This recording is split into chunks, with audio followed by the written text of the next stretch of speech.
Okay, exercise 6. Did you remember on the door? No, I didn't. I'd better back now and do it. Did you remember? Pamiętałeś, żeby zamknąć drzwi? Jeśli pamiętacie, if you remember, I told you that the translation of żeby into Polish to is żeby into Polish, which means here, did you remember to lock the door means pamiętałeś, żeby zamknąć drzwi, więc mamy to. I'd better, I had better. This is had better. Had better mamy bezokolicznik. Zwykły. Bare infinitive without to. So I had better go and do it. So answer answer A actually. I'm sorry. So that's the right answer. Answer A. Did you remember to lock the door? I had better go and do it. Yeah. Okay. I'm sorry. In touch with you all those years. Not to have kept in touch with you for all those years. If you don't remember where to put the to, you just say to yourself be or not to be and you will have it, right? Not to. Be or not to be. That's the order of the negation and then to.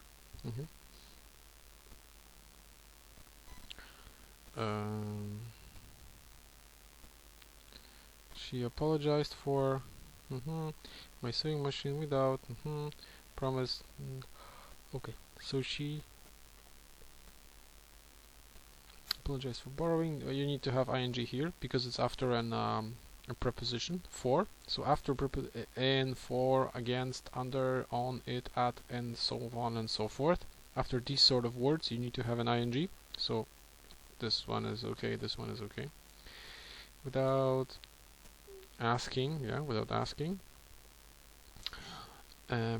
Permission. She promised.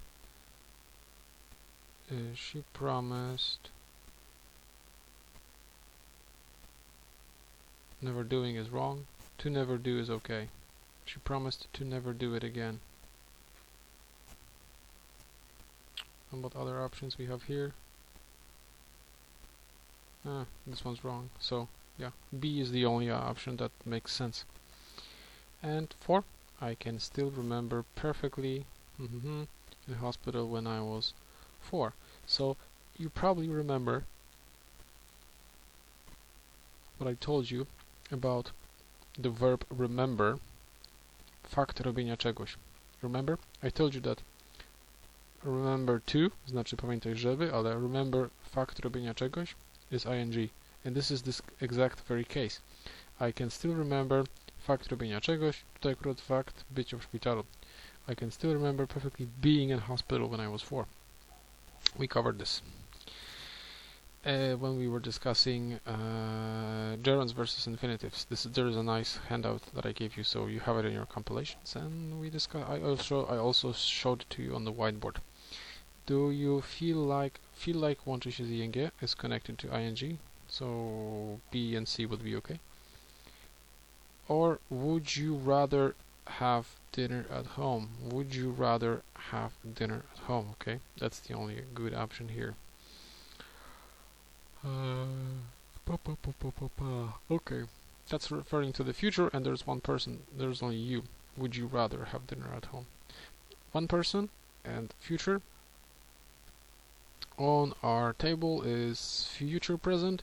One person present simple. I would rather go home. Okay. I would rather go home. I don't even think this is present simple. This is just a